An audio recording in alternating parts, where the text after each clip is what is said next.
You know that specific silence that happens right before a car crash? The moment when the tires lose traction, the screech hasn't started yet, and physics just takes the wheel. That's what the air conditioning sounded like in Trevor's office. It was a Friday afternoon, the kind of gray, lifeless Austin Friday that makes you question every life choice that didn't involve moving to a goat farm in the hill country. I was sitting across from Trevor, the 30-something CEO who wore sneakers that cost more than my first car and possessed a smile that didn't quite reach his dead shark-like eyes. He was leaning back in his Herman Miller Aeron chair, a chair he didn't know how to adjust properly, so he always looked like a toddler trapped in a spacecraft, and tapping a Montblanc pen against his teeth. Click, click, click. The sound of a time bomb that didn't know it was already ticking. Claire, he started using that tone reserved for euthanizing family pets or explaining cryptocurrency to the elderly. You know, we're pivoting. We're moving toward a leaner, more agile methodology. We're trimming the fat to let the muscle breathe. I stared at him. I've been in this game long enough to know when I'm being hustled. If you enjoy stories about corporate sociopaths getting served a cold plate of karma, do me a favor and hit subscribe. Maybe drop a like. It helps keeps the lights on while I navigate this absolute circus. Anyway, back to the execution. The board and I, well, mostly I because I'm steering this ship. We've been looking at the equity pool, Trevor continued, his eyes darting to the fewest plant in the corner because he couldn't hold my gaze. And frankly, the legacy options, the ones my dad handed out like candy back in the day. They're clogging the cap table, they're dead weight, Claire, and we're a family here. Families make sacrifices for the greater good. Family, I repeated. The word tasted like battery acid. Exactly. He beamed, thinking he'd landed the plane. So we're restructuring your stock options, the advisory ones, they're being canceled effective immediately. We're issuing new grants to the engineering team. The guys actually building the future, you know, but hey, we're keeping you on salary for the transition period. We're not monsters. He pushed a document toward me. It was a single-page notice of equity forfeit. It was printed on heavy bond paper, meant to look official, meant to look final. I looked at the paper. Then I looked at Trevor. He was sweating just a little right along the hairline where his hair plugs were fighting a losing battle against genetics. He expected me to cry or scream or throw the Artal coaster sitting on his reclaimed wood desk. He was braced for the hysterical older woman routine. I gave you the best years of my life speech. He didn't know who I was. He saw Claire, the governance lady, the woman who sat in the back of meetings taking notes, the woman who quietly reminded people about compliance training and updated the employee handbook. He saw a fixture like the water cooler or the printer that always jammed on tray 2. He didn't see the architect. I didn't pick up the pen. I didn't touch the paper. I just folded my hands in my lap, placing one thumb over the other, pressing down until the nail turned white. Is that all, Trevor? I asked. My voice was steady, flat, the audio equivalent of a heart monitor line. He blinked, confused by the lack of drama. Oh yeah, I mean, HR will send you the updated comp package minus the equity. But Claire, really, thank you for being understanding. It's just business. Just business? I echoed. I stood up, my knees popped. A sound that seemed deafening in the glass box. I smoothed the skirt of my charcoal suit. A suit I bought 10 years ago when his father, Garrett Wells, begged me to come save his chaotic little startup from an SEC audit. I looked around the office. I looked at the whiteboard covered in buzzwords like synergy, disruption, and hypergrowth. I looked at the photo of Trevor on a yacht holding a magnum of champagne, looking like the poster child for unearned confidence. I'll get back to work then, I said. I walked out. I didn't slam the door. I closed it softly with a click that sounded like a lock engaging. As I walked back to my desk, a small cubicle tucked away near the server room, far from the open-plan collaboration zones where the 20s threw frisbees and drank kombata, I felt a strange sensation. It wasn't sadness. It wasn't fear. It was the cold metallic taste of absolute clarity. Trevor thought he had just cut off a withered limb. He thought he had cleared the capitalization table for his big, shiny acquisition. He thought he was the smartest man in the room because he spoke the loudest and used the most acronyms. He had no idea that he had just tried to evict the landlord. I sat down at my desk. I unlocked my computer. I opened a folder labeled Archive Do Not Delete nested inside 3 other folders labeled TX Receipts 2018. I wasn't going to scream. I wasn't going to sue. Not yet. I was going to wait because Trevor had forgotten the first rule of corporate governance. Read the bylaws, read the amendments, Read the fine print his father signed when the company was 3 days away from bankruptcy and couldn't make payroll. He wanted to play family. Fine, we could play family. You could play the part where the matriarch reminds the spoiled children exactly who owns the house. I stared at the screen, the blue light reflecting in my glasses. The cursor blinked. Let the games begin, I thought. And for the first time in years, I smiled. It wasn't a nice smile. It was the smile of a wolf watching a sheep lock itself inside the slaughterhouse. Understand why Trevor's little power play was roughly as intelligent as sticking a fork into a toaster while standing in a bathtub. You have to go back before the polished concrete floors and the espresso machines that cost more than a Honda Civic. Back to when this company was 5 people in a sublet basement in East Austin that smelled like mildew and desperation. It was 12 years ago. Garrett Wells, the founder, Trevor's dad, called me at 3 a.m. I was working at a mid-tier firm then, billing hours and dying slowly inside one document review at a time. "Claire," Garrett had rasped, his voice sounding like gravel in a blender. "I'm done. The SEC is sniffing around the series around. The investors are pulling term sheets. I can't pay the lawyers. I can't pay you. I can't pay anyone. I should have hung up. I should have gone back to sleep and let Garrett's dream die the death it probably deserved." But Garrett, he had this chaotic magnetic energy. He was a mess, but he was a brilliant mess. "I'm coming over," I said. When I got there, the office looked like a crime scene where the murder weapon was bureaucracy. Papers everywhere, unopened notices from the IRS. Garrett was sitting on the floor, surrounded by empty takeout containers, looking like a man who had stared into the abyss, and the abyss had handed him a tax bill. And there was Trevor. He was 22 then, an intern. He was sitting in the corner playing Angry Birds on his phone, wearing oversized headphones, completely oblivious to the fact that his inheritance was currently swirling down the drain. He looked up at me, gave a vague nod, and went back to flinging digital birds at digital pigs. That was the dynamic. Garrett panicked, Trevor ignored, and I fixed. For 6 months, I didn't sleep. I lived on vending machine coffee and sheer spite. I rebuilt their corporate structure from the ground up. I standardized the contracts. I fought the auditors. I renegotiated debt with creditors who threatened to break kneecaps. I was the janitor of their legal mess, scrubbing the grime off the ledger until it shined. When the dust settled, the company was saved, but there was no money, literally zero liquidity. Garrett sat me down on a folding chair. "Claire, I can't pay your invoices. I have nothing." "I know, Garrett," I said. I was exhausted. My hair was a mess. I was wearing the same blouse I'd had on for 2 days, "but I can give you this," he said. He slid a document across the table. It was a convertible advisory agreement, a weird Frankenstein's monster of a contract. "It's shares," Garrett explained, his eyes bloodshot. "Advisory shares Class B. But here's the kicker. I'm putting in a clause. A loyalty clause. If the company fails to pay dividends for 24 consecutive months, or if the board fails to meet for a fiscal year, these shares convert." "Convert to what?" I asked, squinting at the legalese. "Voting stock?" Garrett whispered. "Super voting stock. 10-to-1 ratio. It's a poison pill."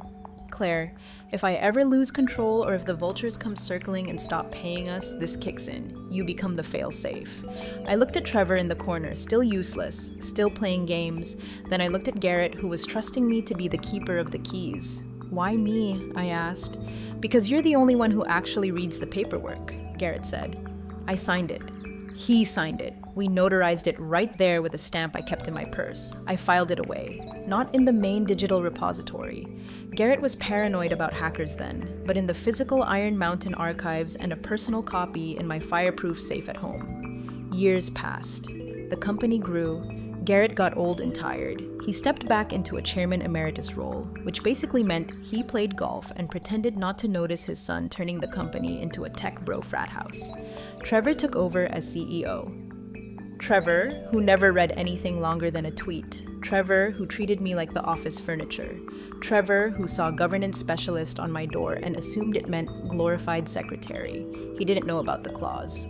Woody, he never dug into the pre-Series B historic filings. He only cared about the shiny new valuation metrics, but the clock had been ticking. Condition 1, unpaid dividends. The company hadn't paid a dividend ever. They reinvested everything into growth hacking in Trevor's expense account. That was 12 years of non-payment. Check. Condition 2, board inactivity. Trevor hated board meetings. He thought they were stifling innovation. He had replaced formal board meetings with strategy retreats in Chatham and Aspen. Legally, those didn't count. There hadn't been a quorum-certified minutes-recorded board meeting in 3 years. Check. The conversion had happened silently, automatically 3 years ago. According to the piece of paper sitting in my safe, the paper yellowing slightly with age, the paper stained with a single drop of coffee from a night in 2012. I didn't just have stock options. I held 52.4% of the voting power of the entire company.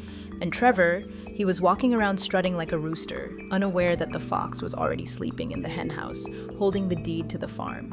The fog of loyalty had cleared a long time ago for me. Now all I saw were targets. Invisibility is a slow process. It doesn't happen overnight. It's like erosion. First, they stop inviting you to the strategy lunches. Then, you fall off the email threads for the Heil projects. Then, they move your desk. 6 months before Trevor called me into his office to cancel my options, they moved me. I used to be next to the executive suite, strategic location. I could hear the hum of decisions being made. Then, one Monday morning, I came in to find my boxes packed.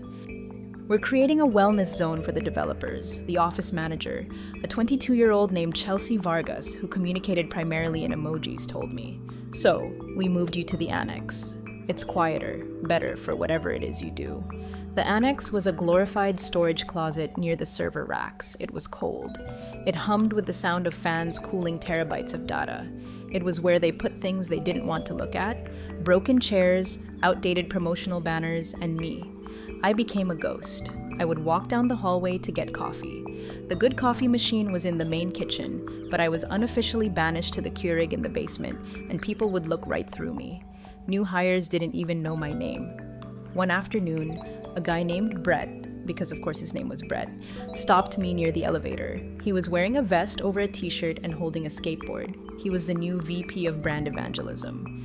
"Hey," he said, snapping his fingers. "You're in HR, right?" The toilet on the 4th floor is clogged. Someone tried to flush a salad. I stared at him. I was wearing a silk blouse and holding a binder containing the intricate details of our Delaware tax nexus. "I'm in governance, Brett," I said, my voice ice. Right. Governance. HR operations. Same thing. He laughed, already looking at his phone. "Just get a plunger." "Yeah, it smells like failure in there." He walked away. I didn't get a plunger. I went back to my desk and added his name to my mental list. Brett Sullivan, VP of Brand Evangelism, best holder, future unemployable person. But the invisibility had a perk. When people think you're furniture, they talk in front of you. They leave things on the printer. They forget you have access to the shared drives because they assume you don't know how to use a computer. That's how I saw the numbers. Trevor was ramping up for the sale. The big exit. Rumors were flying about a $400 million acquisition by a massive conglomerate, Meridian Systems.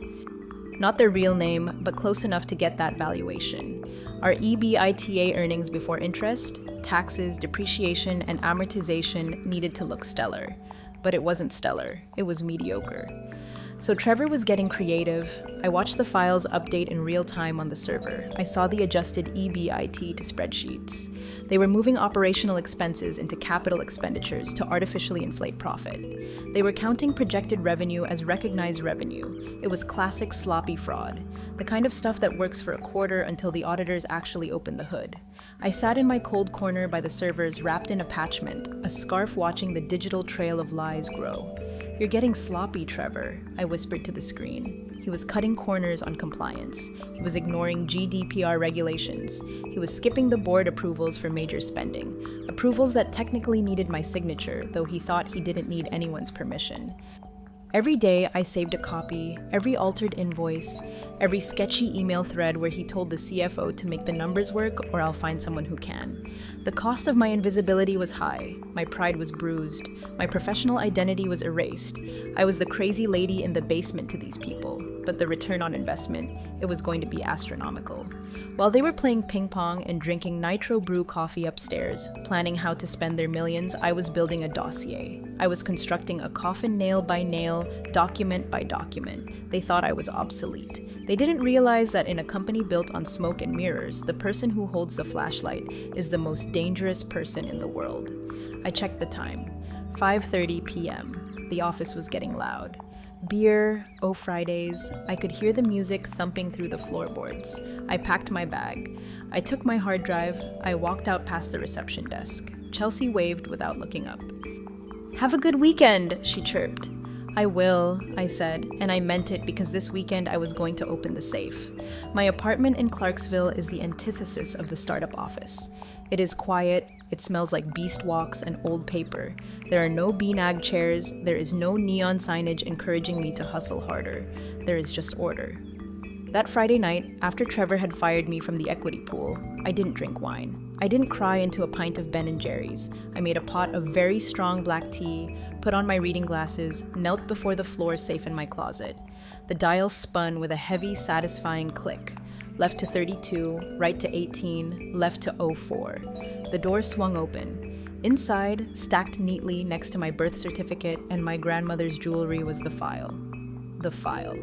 I carried it to my dining room table, spreading the documents out under the warm glow of the chandelier. It was like visiting old friends, friends who were armed and dangerous. I bypassed the standard incorporation papers and went straight for the amended and restated shareholders agreement dated 12 years ago. The paper was slightly yellowed. Garrett's signature was a frantic scroll in blue ink. My signature was small, precise, in black. I turned to page 14, clause 7.2. I ran my finger over the text, reciting it like a prayer I had memorized a decade ago. In the event that I, the company, fails to declare and pay dividends on any class of stock for a period of 24 consecutive months, or Roman II, the board of directors fails to convene a quorum-certified meeting for a period of 12 consecutive months. The advisory Class B shares held by the advisor Claire Donovan shall automatically and without further action by the board convert into class of super voting shares at a ratio of 10-1. I grabbed a calculator. I didn't need it, but I wanted the satisfaction of the buttons clicking. Total outstanding shares 10 million. Trevor held 4,40%. Investors held 4,40%. Employee pool, the one Trevor was trying to gut, 1,010%. My original grant, 1,010%. But the math changed when clause 7.2 kicked in. My 1 million shares didn't just stay as 1 million, they carried the voting weight of 10 million. The total voting pool wasn't 10 million anymore, it was roughly 20 million votes, and I held 10 million of them. 10 million out of 19 million effective votes, 52.6%. I sat back in my chair, the tea cooling in the mug.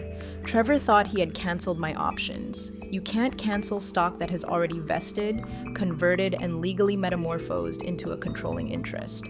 He could stop issuing future grants. He could fire me as an employee, but he couldn't fire me as the majority shareholder, not without a shareholder vote. And he couldn't win a shareholder vote because I was the vote. I looked at the date on the conversion clause. The trigger date was 3 years ago. For 3 years, I had been the silent owner of the company. I had let Trevor play CEO. I had let him buy his Herman Miller chair. I had let him hire Brett the skateboarder. I had let him think he was a god. Why? Because loyalty is a hard habit to break. Because Garrett was my friend and Trevor was his son. And I kept hoping foolishly that Trevor would grow up, that he would learn, that he would eventually respect the machinery that kept his engine running. But today he tried to erase me, tried to steal the equity I had earned by bleeding for this company when he was still in diapers. He broke the social contract, so I was going to enforce the legal one. I pulled out a fresh legal pad. I picked up my pen. I started drafting. Not a resignation letter. I was drafting a motion to intervene. I needed to time this perfectly. If I revealed my hand too early, Trevor might try to scuttle the deal, burn the company down out of spite, or tie me up in litigation for years. He had the company credit card for legal fees I was paying out of pocket. I needed to wait until the moment of maximum leverage, the moment when backing out was impossible, the moment when the check was on the table and the pen was hovering. I looked at the calendar on my wall. The acquisition signing was scheduled for next Thursday. 6 days. 6 days to play the role of the defeated, compliant EXE employee. 6 days to let Trevor dig his grave a little deeper. I took a sip of cold tea. It was bitter. I liked it. Tuesday, 2 days before the signing, Trevor decided to host what he called a Prevtree board meeting. It wasn't a real board meeting. Of course, real board meetings require notice, agendas, and crucially me verifying the quorum. This was just a circle jerk in the conference room with the 3 lead VC investors who were about to cash out big time. I wasn't invited, obviously, but I was still technically employed for my transition period, and old habits die hard. Plus, the conference room has glass walls and sound travels through the ventilation ducts remarkably well if you know where to stand in the copy room. But I didn't need the copy room. I walked right in. I was holding a tray of water bottles. It was humiliating, yes, a woman with a law degree and 15 years of governance experience playing waitress. But I needed to be in that room. I needed to hear the specific words they used. "Claire," Trevor said, his voice dripping with faux magnanimity when he saw me. He was wearing a suit today, no sneakers. He looked almost professional if you ignored the nervous energy radiating off him like heat waves. "Just set those down. Thanks." He turned back to the investors. 3 men in Pagonia vests and all bird shoes, the uniform of capital. So Trevor said, gesturing to the pitch deck on the screen, "The cap table is clean. We've scrubbed the legacy issues. The option pool is optimized for the acquisition. Meridian Systems is ready to wire the funds Thursday morning, and the founder stock." One of the VCs asked a guy named Drew Ashford Garrett's stake. "Dad's on board." Trevor waved a hand dismissively. "He's in Florida. He just wants the check. He's not involved in ops anymore. I have his proxy." Like, I thought as I set a water bottle down. "Garrett never gives proxies. He trusts no one in the redundancy," Drew asked, glancing briefly at me. He meant me. I was the redundancy. "Handled," Trevor said, his voice dropping a decibel. "We offered a generous severance. The equity was retired. It's a non-issue. Retired like an old racehorse they shot behind the barn." I arranged the bottles perfectly straight. I checked the coasters. I was invisible. "Excellent," Drew said, leaning back, "because Meridian Systems' legal team is brutal. If they find a single hair in the soup, they'll retrade the deal. They'll drop the valuation by 20% just for fun." "There are no hairs," Trevor insisted, slamming his hand on the mahogany table. "We run a tight ship. We are transparent. We are ready." He picked up a bottle of sparkling water, the one I had just placed there. He raised it to the finish line. Trevor said to the liquidity event, the VC's chorus, they clinked plastic bottles. I stood by the door, holding the empty tray. My face was a mask of polite servitude. Inside my brain was screaming. They were toasting to a crime. They were celebrating a heist where the getaway car had no engine. Looked at me for a second. Just a second, I saw a flicker of guilt, or maybe it was fear. Maybe he realized deep down in his lizard brain that it was too easy, that I had gone too quietly. "Out can go, Claire," he said. "Enjoy the meeting, gentlemen." I said I walked out as I headed back to the annex. I felt a vibration in my pocket. It was a text from Garrett. "Garrett, Trevor says you're leaving. What's going on?" I stopped in the hallway. I looked at the text. I could tell him now. I could blow it up right now, but Garrett was old. If I told him over the text, he might have a heart attack, or worse, he might call Trevor and scream at him, tipping our hand. I typed back just a restructuring. "Don't worry, Garrett, I'm handling the paperwork. We'll see you Thursday," he replied. "I'll be there for the signing. Hate these things. Need you to look over the final docs for me." I smiled. "I'm already looking, Garrett. I'm already looking." Pre-victory party was winding down upstairs. I could hear laughter. Let them laugh. Laughter makes you careless. Laughter makes you forget to check the basement. Wednesday, the day before the end of the world, the digital data room for a $400 million acquisition is a sacred space. It's a secure encrypted server where the company bears its soul to the buyer. Every contract, every lawsuit, every employee agreement is uploaded for the buyer's lawyers to tear apart. I still had my admin credentials.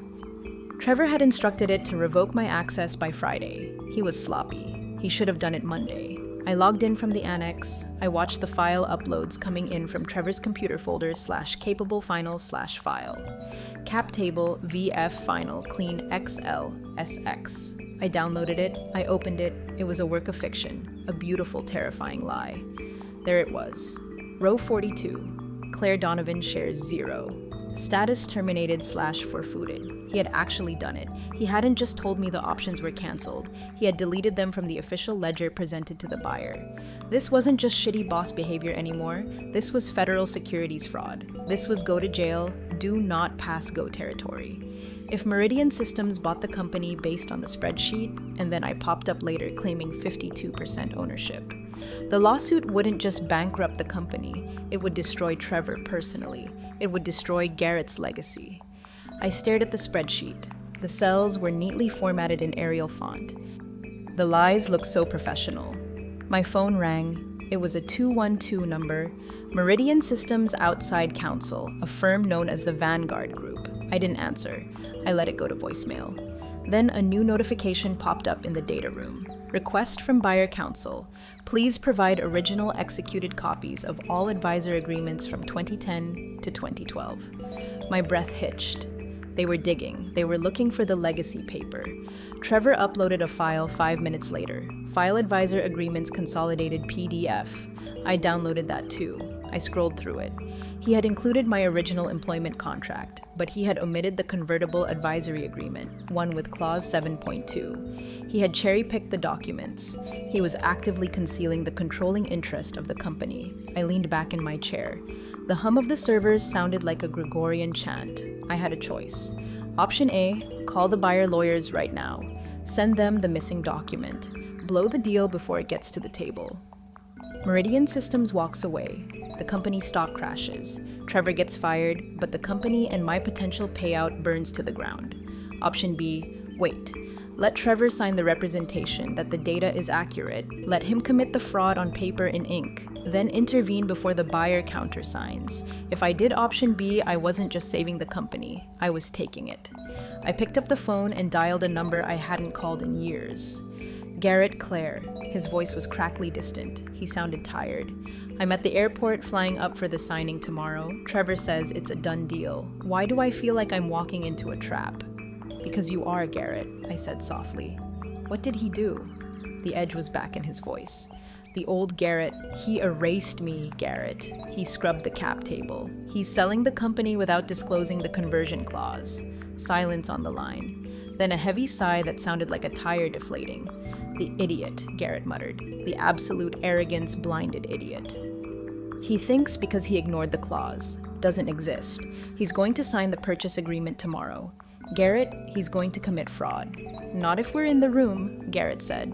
I need you to bring your copy, I said. The one from your safe just in case I have it, Garrett said. I never travel without my insurance policy. Meet me in the lobby tomorrow. I said 7:50 a.m. The signing is at 8 o'clock. Claire, yes. Take him down, but save the company. I built that damn thing with my own hands. I know, I said. That's why I'm still here. I hung up. My hands were shaking, not from fear, from adrenaline. The trap was set, the bait was taken. Now we just had to wait for the snap. Thursday morning, the day of reckoning. The weather was appropriate.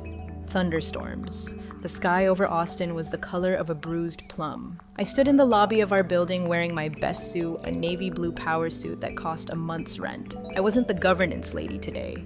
I wasn't the annex ghost. I was the majority shareholder. Garrett walked through the revolving doors at 7:50 a.m. sharp. He looked older than the last time I'd seen him. He walked with a cane and his suit hung a little loose on his frame, but his eyes were still sharp. They were the eyes of a man who had stared down bankruptcy and won. Claire, he nodded. No hug. We weren't huggers. We were war buddies. Garrett, I nodded back. You have the folio. He patted a battered leather briefcase right here. We took the elevator up. The silence was heavy. Does he know I'm coming with you? Garrett asked. He thinks you're just here to smile for the photo op. I said he thinks I'm packing my things. He never did understand the difference between price and value. Garrett grunted. The elevator dinged at the penthouse floor. The glass doors slid open. The office had been transformed. Fresh flowers everywhere. Catering spread that could feed a small army. Champagne on ice. Trevor was standing in the center of the room, adjusting his tie in the reflection of a window. When he saw Garrett, he plastered on a smile. Dad, you made it. He rushed over, ignoring the cane, ignoring the stiffness in Garrett's gait. Big day, biggest day. Then he saw me standing behind Garrett. His smile faltered. Claire, I thought you were clearing out the annex today. I am, I said calmly. Just wanted to say goodbye to your father. Trevor checked his Rolex. Okay, well, make it quick. The Meridian Systems team is arriving in 10 minutes. We need the room clear of non-essentials. Non-essentials. Garrett gripped his cane tighter. I saw his knuckles turn white. He looked at his son, this boy he had raised, this boy he had handed a company to, and he saw the emptiness. Trevor, Garrett said, his voice low. Did you review the cap table with Claire? Dad, stop. Trevor rolled his eyes. It's handled. The lawyer signed off. Stop micromanaging. This is my deal. I built this value. You polished the value, Garrett corrected. You didn't build the foundation. Whatever. Trevor waved a hand. Just sit in the conference room. Don't say anything weird to the buyers. Okay, let me do the talking. He turned his back on us. He turned his back on his father. He walked toward the conference room where the lawyers were setting up. Garrett looked at me, a look of profound sadness. He's not ready, Garrett whispered. No, I said. He's not. Do what you have to do, Garrett said. Are you sure? I asked. He's your son. He is, Garrett said. But the company is my life's work, and he's about to perjure himself and destroy it. We walked toward the conference room. The Meridian Systems team was walking in from the other entrance. 6 lawyers in charcoal suits, 2 partners, serious men and women carrying thick binders. They looked like sharks entering a feeding frenzy. Trevor greeted them with a high-five energy that was painfully out of place. Welcome, welcome. Let's make history. Trevor chirped. I stood by the door. I waited. The players were seated. The stage was set. It was time to flip the table. The conference room table was a slab of marble that probably cost more than my college education. On one side, Trevor, flanked by our nervous-looking general counsel, a guy named Preston Mahoney, who was 26 and clearly out of his depth, and Garrett. On the other side, the vanguard group from Meridian Systems. I stood in the back corner near the fuse tree. Trevor shot me a glare that clearly said, "Get out," but he couldn't make a scene in front of the buyers. He ignored me, hoping I would dissolve.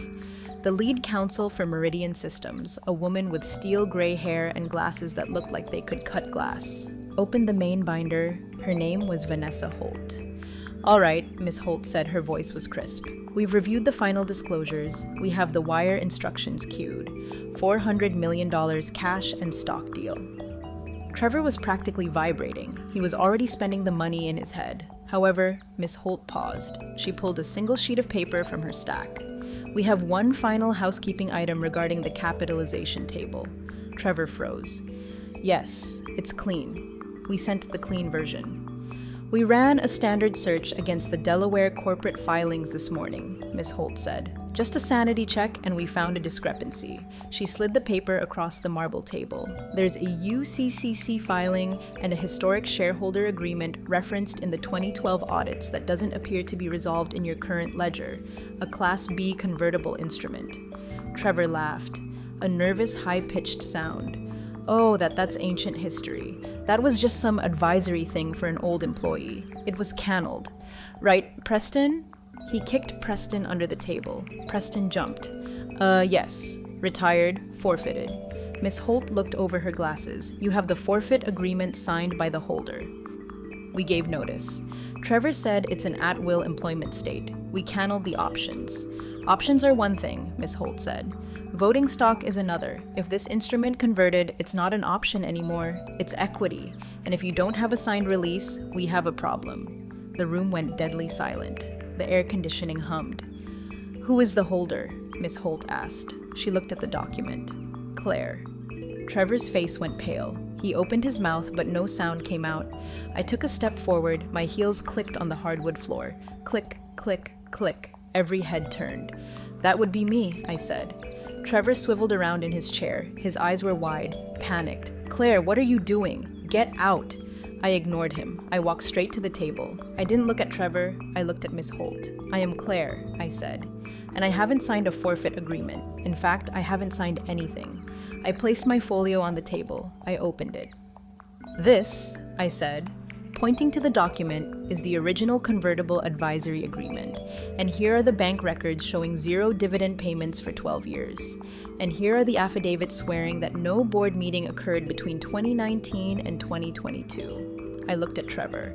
Clause 7.22 triggered on January 1st, 2022, I said. My advisory shares converted to Class B super voting stock. I turned back to Miss Holt. I don't hold options, Miss Holt. I hold 52.4% of the voting interest in this company. The silence in the room was absolute. You could hear a pin drop. You could hear Trevor's career dying. That's Trevor shouted, standing up. She's a secretary. She's the governance lady. She doesn't own anything. Sit down, Trevor, Garrett said. His voice was quiet, but it commanded the room. Trevor looked at his father. Dad, tell them she's telling the truth. Garrett said she owns it. Trevor always has. Miss Holt looked from me to Trevor to Garrett. Then she closed her binder.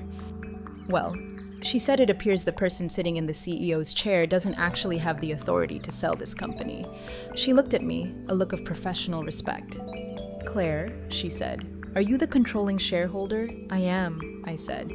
Then why are we talking to him? She asked, gesturing vaguely at Trevor. I have no idea, I said. I pulled out the chair at the head of the table, the chair Trevor usually sat in. Trevor, I said, you're in my seat. Trevor looked like he had been slapped. He looked around the room for allies. The VCs were staring at their phones, frantically texting their own lawyers. Preston, the general counsel, was trying to become one with his chair. Garrett was staring straight ahead, his face unreadable. This is a coupe, Trevor sputtered. You can't just— This is my company. It was your playground. I corrected him. It's my company. Legally, technically, and morally, I stood waiting. Trevor Garrett said again, move. Trevor stood up. He was shaking. He grabbed his portfolio. You'll hear from my lawyers. This is entrapment. This is corporate governance, I said. Goodbye, Trevor. He stormed out. The heavy glass door swung shut behind him. The vibration rattled the water bottles. I sat down. The leather of the chair was still warm from him. I smoothed my skirt. I looked at the Meridian Systems team. They were watching me like I was a bomb that had just diffused itself. Miss Holt, I said. I apologize for the theatrics. The former management was confused about the equity structure. Clearly, Miss Holt said she looked amused. So, where does this leave the deal? Meridian Systems doesn't like surprises. No surprises, I said. I have reviewed the term sheet. The valuation is fair. The technology is sound. The only defect was the representation regarding the cap table. I slid a new document across the table. When I had drafted last night, this is a shareholder consent form. As the majority holder, I am ratifying the sale. I am approving the merger. Miss Holt picked it up. She read it and the proceeds. She asked the distribution waterfall. The previous cap table allocated 40% to Trevor. I said that allocation is incorrect. My shares take precedence. I paused. However, I said, you're going to make one adjustment. The employee option pool, the one Trevor tried to cancel, we're reinstating it out of my share. The engineers, the support staff, the people who actually built this place. They get their payout first. Garrett looked at me. He smiled, a small, proud smile. And Trevor? Miss Holt asked. Trevor remains a minority shareholder, I said. He will get his check, but he is removed from management effective immediately. He is barred from the board of the new entity. Miss Holt nodded. She pulled out a fountain pen. We can work with that, she said. For the next 4 hours, we redlined the contract. I didn't need Preston. I knew every clause, every liability, every buried skeleton in the company's history because I was the one who buried them. At 1 p.m., we signed the wire transfer initiated. $400 million. My phone buzzed. A notification from the bank. I walked Garrett to the elevator. You did good, Claire, he said. I just read the fine print, Garrett, I said. He'll never forgive you, Garrett said. He'll get over it. And Cabo, I replied. With his 10% stake, he can buy a lot of therapy. I went back to the office. The annex seemed a million miles away. I walked into Trevor's Know My Office. I looked at the view of the Austin skyline. The rain had stopped. The sun was breaking through the gray clouds. I saw the notice of equity forfeit still sitting on the desk where Trevor had left it on Friday. I picked it up. I walked over to the shredder where it was gone. I sat down in the Herman Miller chair. I adjusted the lumbar support. It finally fit. I opened my email. I sent one message to the entire company. Subject update regarding leadership and acquisition to all staff from Claire Donovan interim CEO team. The acquisition is complete. Your jobs are safe. Your stock options are vested. We are a family here. And this time, Mom is in charge. Get back to work. I closed my laptop. I took a sip of Trevor's lukewarm, sparkling water. It tasted like victory. Real power doesn't announce itself. It simply asserts. Claire's quiet takeover of that acquisition was a masterclass in strategy. Never mistake someone's silence for weakness. True competence often holds the ultimate leverage. Appreciate you all for sticking through this one. See you in the next story.